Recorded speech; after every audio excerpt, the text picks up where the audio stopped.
আসসালামু আলাইকুম। আমি আজকে অফিসের ডিউটি শেষ করে একটু ঘুরতে আসছিলাম। এটা হচ্ছে যে ঝিনাইদহ নবগঙ্গা নদীর শাখা একটা। তো আমি আসছি হচ্ছে যে এই যে আমার পেছন সাইড দিয়ে আসছি। আহ, যে এখানে যখন ঘুরতে আসি এই রাস্তা তখন আর কি ওইদিকে পিচ পিচ ছিল রাস্তা।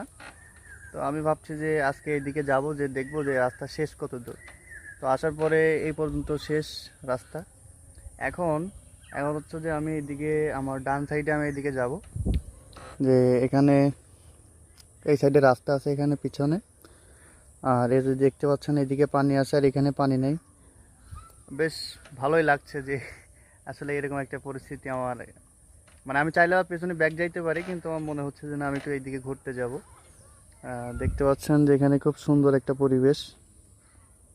আর এটা হচ্ছে যে নবগঙ্গা নদীর শাখা। আমি এখন ঠিক সামনে